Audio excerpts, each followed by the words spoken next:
Howdy folks, welcome back to another CS 120 honors lecture. This is our second lecture on threads and parallelism, and in today's lecture we're going to be going over how to solve lengthy problems with threads and this concept of messaging. So let's get into it. So we're going to briefly review some thread creation from last lecture, then talk about the whole motivation behind message passing, and then give some examples on how to do this message passing, and hopefully just show you a bunch of examples throughout this lecture so that when it comes to MP3, you're already experts at messaging and you can implement that very, very easily. So the whole goal of today is to sort of build up towards MP3, show you how to solve problems with parallelism and messaging, and hopefully you have a strong base for when that MP begins next week. Okay, so we have this module in the standard library, std thread, and we can create a new thread with thread spawn. And the argument to thread spawn is what's known as a closure. It's a temporary function. We denote that with this double vertical bar followed by the curly braces with some code inside. So thread spawn spawns another thread, and it gives us what's known as a join handle. It's this data structure that allows us to sort of block our main thread and wait for the spawned thread to finish. And so that's what we're doing here. This line will block. It will stop the execution of this function main and wait for the execution of this temporary function that prints. And once this temporary function finishes, main can continue again. So join blocks on the handle that belongs to some thread. So it waits for that thread to finish and then continues the thread that called join. So it's a slightly tricky concept, but know that the thread that calls join is the one that gets blocked. No other thread gets blocked unless it calls join or some other type of blocking operation. So we'll talk about blocking operations throughout this lecture, but join is one of them. Join will stop your current thread while it's waiting for another thread. And then join, it will return OK if the function completed successfully. It will return an error if our thread panicked or something in this thread panicked. So you'll get an error with the error message that caused the panic. Yeah, okay.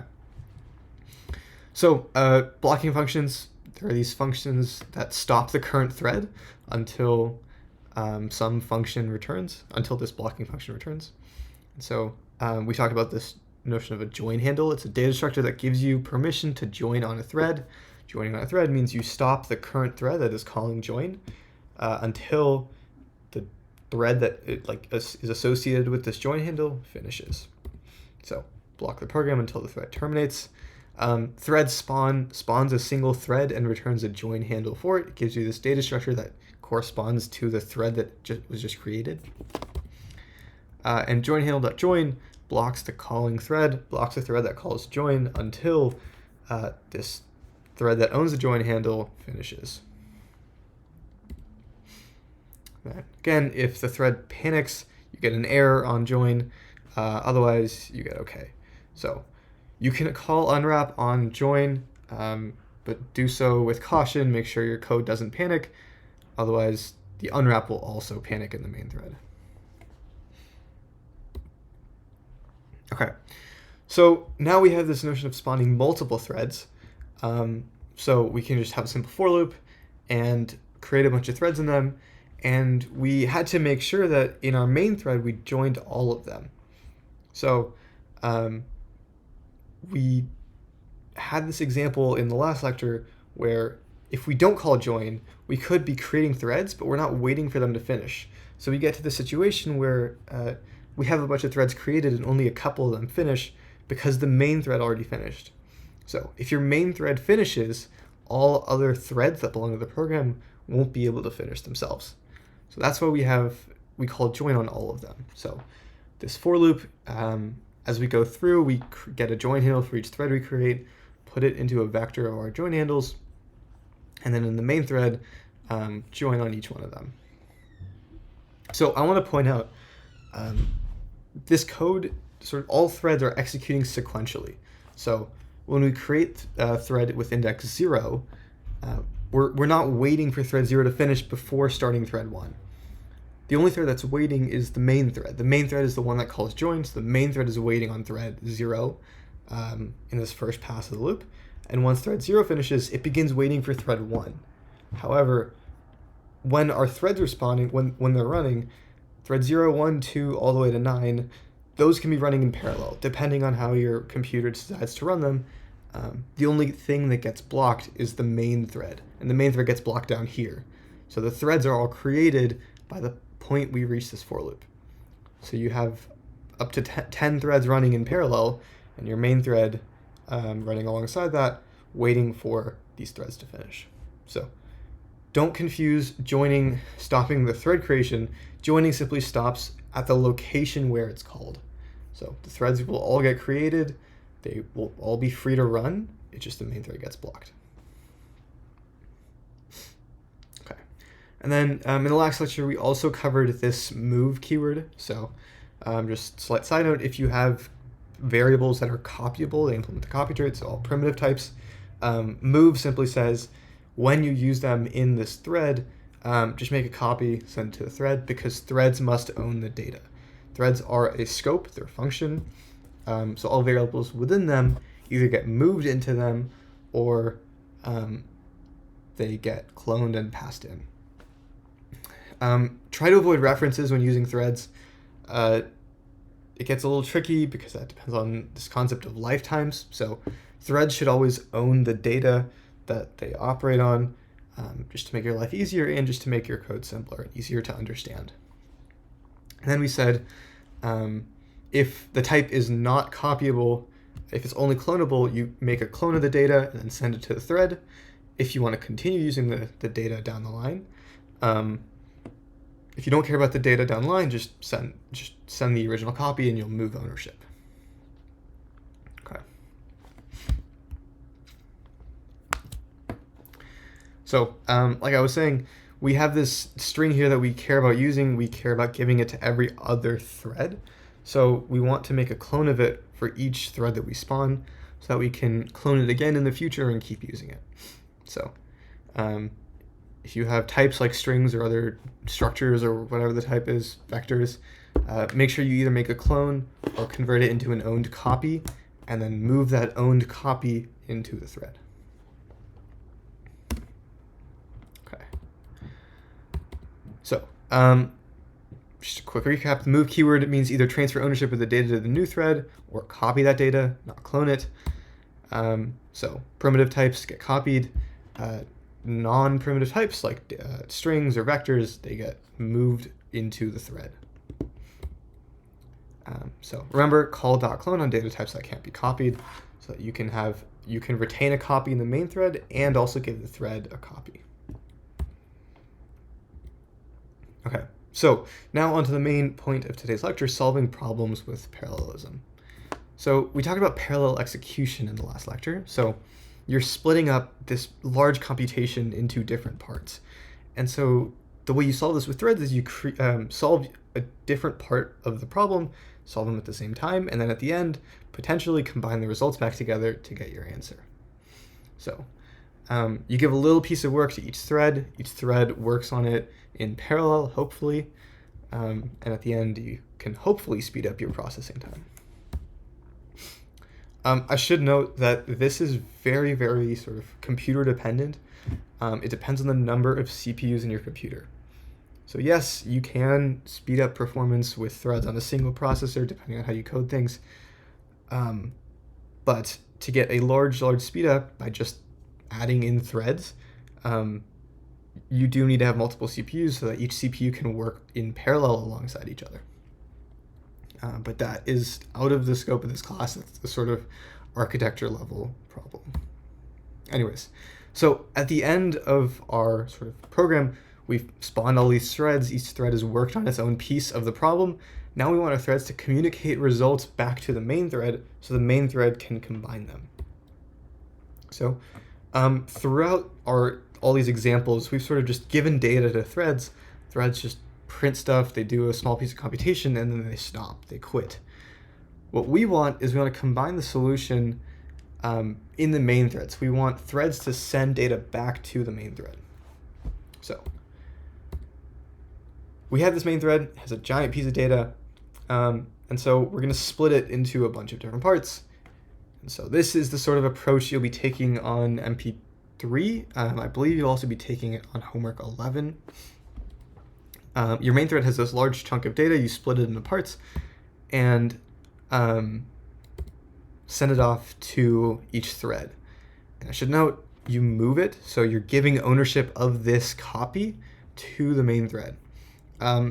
Depending on your implementation, you have both a copy of the original data set and a small chunk that corresponds to this little top section. You can get away with consuming this, but it's very implementation dependent. We split this original data and convert it into an owned value. So you might have the original data intact, you might not. So just be careful on your implementation. Be careful what the requirements are. So we split it, we passed data into threads. Threads perform some computation. After some time, they get some result. So what we want to do is send all of those results back to the main thread so the main thread can combine that and yield your final result. So this whole process of taking your data, splitting it up, giving it to threads, and then threads communicating results and combining it, that is equivalent to the main thread just computing the results on the entire data set and spitting it out. The benefit of threads is we get a bunch of different components solved in parallel. So when we're just using one thread, we operate on this data set, we're using one record at a time, we get a final result, and that can potentially be slow. So threads allow us to sort of speed up that computation as your computer allows. Okay. So to communicate between threads, there's a couple ways that we'll cover in this class. You can use shared memory. So you have something on the heap that contains a data structure and you share that pointer between threads. This is hard in Rust because, as we know, each thread can only, or rather, each piece of data can only be owned by one thing, one thread, one context. So there are ways around this, but it can be very hard. Or we can pass messages between threads. So in Rust, we can pass messages with what's known as an MPSC sender that sends a message and an MPSC receiver that receives messages. So you might be asking, what is MPSC? So MPSC stands for multiple producer, single consumer. So multiple producers means we can have multiple of these senders, a bunch of threads, each of them is a sender, and finally one receiver, the single consumer. A single thread is receiving all this data and doing something with it. So we create these senders and receivers with the function MPSC channel. It opens up a communication channel. And we give the sender half to your worker threads. And then you can either give the receiver to another worker thread to receive results, or you can have the main thread keep the ownership of the receiver and have the main thread be the one that's combining results. So channel creates one sender, one receiver, and you can sort of use the sender and give the sender to multiple threads, and then all of those threads will communicate back to the receiver. So let's go over this example and see what this means. So we create a channel, it opens a communication channel between your sender and your receiver. It returns a tuple, so use your tuple destructuring to get the transmitter. I'll often denote this with TX, and then RX, the receiver. And then once we spawn a thread, we're moving this object, this transmitter, into this thread. The thread can begin to send messages. You do that with tx.send. And then in the main thread, this main thread calls receive using the receiver. So I should also note receive is a blocking method. You'll notice there's no join. We don't even use the join handle that thread spawn returns. It's because receive is a blocking function. It will block until all messages have been received. So you might be wondering how we know if all messages have been received. We'll get to that in a bit. That is where ownership plays in. So we can call send on the transmitter, call receive with the receiver. receive is a blocking function. I'll get to this unwrap in a bit, but that is the basics of sending data between threads. So let's see a quick example of this. So again, creating a channel, creating a thread, moving ownership of this sender into the thread, and the thread sends some data back to the main thread. The main thread will wait until it gets that message and then finally ends. So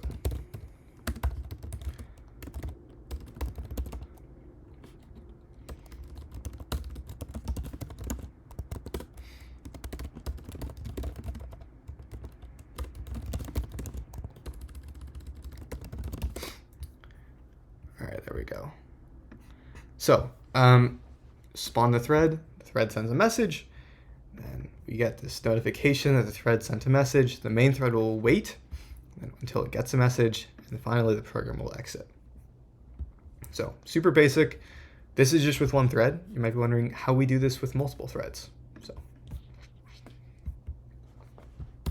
So like I was mentioning, MPSC stands for Multiple Producer Single Consumer.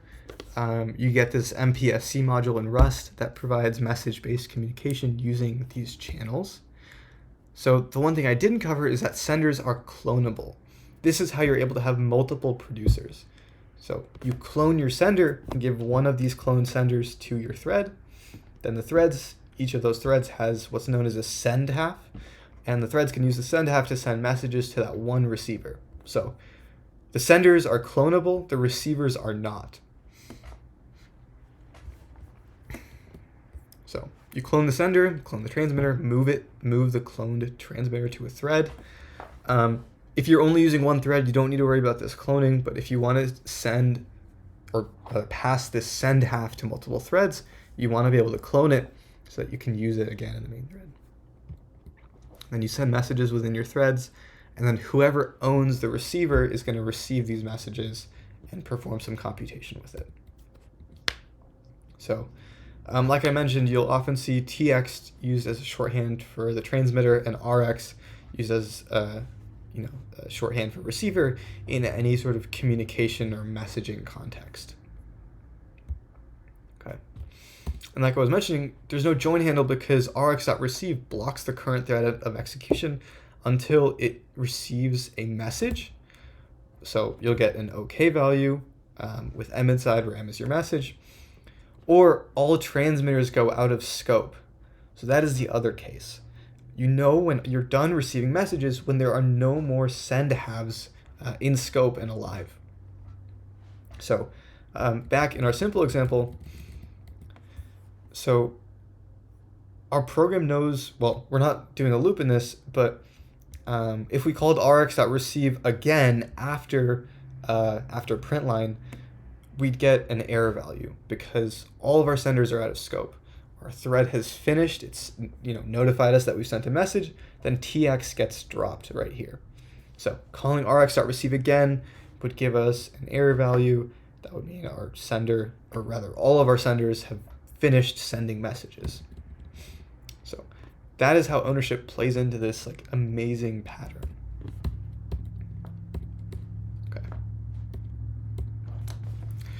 So when all transmitters go out of scope, there are no more messages to receive because there's no more senders to send messages. And then we don't need join handles because once all transmitters have gone out of scope, their threads are finished. And then rx.receive receives all the messages and then stops receiving messages when it knows that there's no more transmitters. So we have a code that blocks until all threads finish because we're just repeatedly calling rx.receive. So if you keep calling rx.receive and then checking if you get an error, then you have this sort of equivalent code to blocking on join handles. So, and we use this pattern in this example. So we're going to have a while loop here, and it's just going to repeatedly call rx.receive until it sees an error. So like before, we create our channel and then pass the send half of the channel to the one thread. We don't need to clone it because we're only using one thread. Send the first message, sleep for a little bit, send the next message, sleep again, send two more messages, and finally at the end of this function, TX will go out of scope. So once TX goes out of scope, the next message RX will receive is an error because there are no more transmitters left to send messages. Okay, let's go over this example a bit briefly.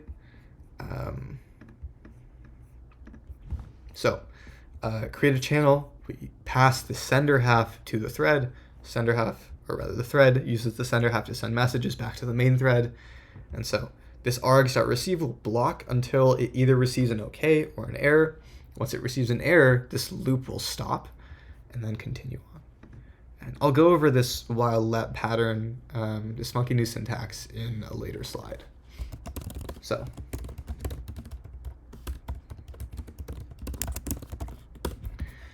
get the first message, next one, third, fourth. After the fourth message, args.receive gets an error immediately, and then that's when we know we can finish our program.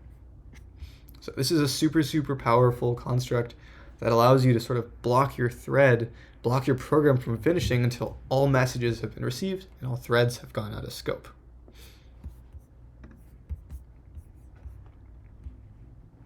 Okay. So we have this pattern here, while let some pattern equals an expression. And then inside here goes the body of your while loop. So patterns might be familiar. They're the things that you put in your match statements. The only thing is, these patterns don't have to be exhaustive. It's just one singular pattern. So you loop while some expression, in our case rx.receive, matches some pattern. The pattern in this case is an OK with a value inside. Pattern does not have to be exhaustive. It just has to be one pattern because you're just looping while your expression gives you one pattern. So don't have to be exhaustive. It's just a single pattern. In this case, we just used OK. And then you break out of this loop when the pattern does not match the expression. So we're looking for an OK from rx.receive, and once all threads have finished, rx.receive gives us an error. Error does not match the pattern OK, so the loop breaks. Okay, so now on to more involved example. I should say this code does have a bug in it. So do not use this code when you're implementing your MP. I'll show you some code that works in a later slide, but for the sake of this, I want to point out why there's a bug in this code. So we create our channel. We have a sender half and a receiver half, and then we're going to create a bunch of threads that will send messages using the send half. Okay. Then we have this tx clone. We're going to clone the transmitter and give the cloned transmitter to our thread. So the thread gets spawned, and it's going to send 10 messages back to the main thread. And note, we're using tx clone. So we move ownership of tx clone into the thread, but the main thread retains ownership of tx. And then in the next iteration, we're going to clone tx again, give the cloned send half to the thread, and continue on. So I should note, we spawn all of these threads pretty much, well, I shouldn't say instantaneously, but sequentially. We spawn these threads. Once the threads are spawned, then we begin looking for messages. So there's no joining, there's no sort of blocking until you get to this call to rx.receive. So all the threads are spawned first, and then we begin blocking for a message. Okay. So recall from earlier slides that said we get an error value from rx.receive when all receivers, or rather all senders, have gone out of scope. So when all of our threads have finished, the tx clones that we've given to them, they've gone out of scope. But the original tx has not gone out of scope yet. It still exists in the main thread. The main thread has ownership of the original tx. So the main thread has this original tx, but it's waiting for all senders to go out of scope. So what you have here is an infinite loop that's just going and going and going and going. You're just going to keep waiting to get this error value when you're never going to get it because the main thread has ownership of the original sender. So you have to make sure that all senders and all sender clones get dropped. So we add in this drop tx. This is super, super important. This is how you fix that bug. So now once all threads are spawned, this original TX gets dropped. It's deleted from memory. So now there's only potentially 10 cloned transmitters that exist. Each thread has one. Then once the transmitters go out of scope, threads have finished, and then this while loop will end. So let's get into that example.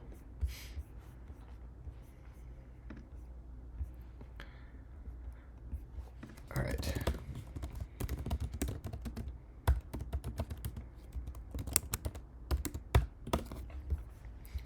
So there you go. We get a bunch of messages from a bunch of different threads. Again, we have no guarantee as to the order in which these messages are sent. We can see that we get message 0 first from thread 1, then message 1 from thread 1. We are guaranteed the order of messages for each thread, but we're not guaranteed the order in which we get messages from threads. So you see this interleaving, we get a message from thread 0, then 2, then 3, then 1. There's no guarantee as to the order in which threads send messages. So be very careful as you're ordering. Ordering stays consistent when local to your thread. So thread 9 will send messages 0, 1, 2, 3 in order. But there's no order guarantee across threads. Hope that makes sense. So what I'm gonna do is I'm gonna delete that drop line and then try and run this code again. And what you'll see is we get all of our messages and our program doesn't finish. I have to stop it because our main thread continues blocking for all send halves to be dropped. So don't forget this drop.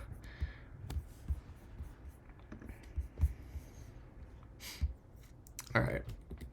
So rx.receive returns an error when all transmitters have been dropped and all messages have been received. And then transmitters are dropped when they go out of scope, or you call drop on the transmitter. So there's two cases when transmitters are dropped and go out of scope. Okay, and then Rust automatically calls drop for you when a variable goes out of scope. That was the whole point of ownership. When a variable goes out of scope, it is dropped from memory. But you can manually call drop yourself if you wish. Okay, so now let's go over sort of how to do some real computation instead of just printing stuff. So what we have here is some code that, it creates a vector of a bunch of numbers, splits that vector up into a bunch of different equal-sized chunks, and then gives a owned chunk to a thread. That thread will perform some expensive computation on each value of that vector, sum up those values, and then send the partial sum back to the main thread. So what we're doing is we're computing this expensive computation on all numbers in our massive vector, but giving a small portion of the vector to each thread to complete this work on, and then send the result back to the main thread. So we split up our computation from a large chunk of data into our small parts, recall that diagram, and then at the end, our main thread combines it. So if we go back, we have this large vector. We split that vector up into a bunch of different small parts, give each small part to a thread. The thread will perform that expensive computation to give us a result. And finally, we'll send that result back to the main thread, and the main thread will combine it. So this is where the message passing plays in. Threads use the clone sender to send messages back. Okay.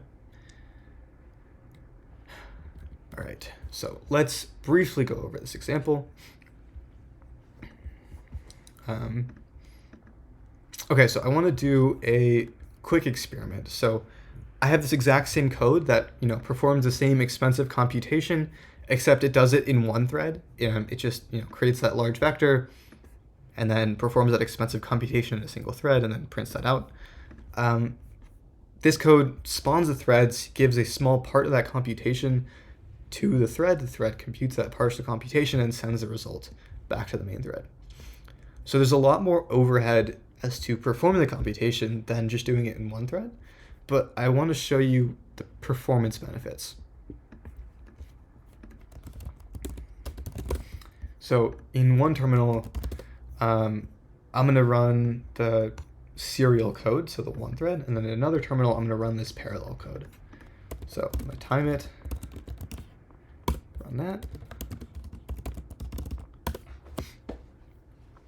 And you'll see immediately this parallel code finished in 1.4 seconds. The serial code is still running. So I should tell you, this computer has 10 CPUs. You can check that. There we go, 10 CPUs. And what I want to point out is the speed up time that our thread code has is almost around 10. This serial code takes 13 seconds to complete. Again, they're performing the same expensive computation, but the parallel code takes 1.4 seconds. So let's see. Let's see what the exact speed up is. We get a 9.4 times speed up by just using threads. That is insane. That's the power that threads give you. So if you can use all of these CPU cores, then you can extract the most parallelism out of your code. That's a super, super, super powerful tool for you. All right, this one went over time, but thank you for hanging in there, folks. This lecture should give you a good start on how to complete MP3 when that comes out next week. Take care.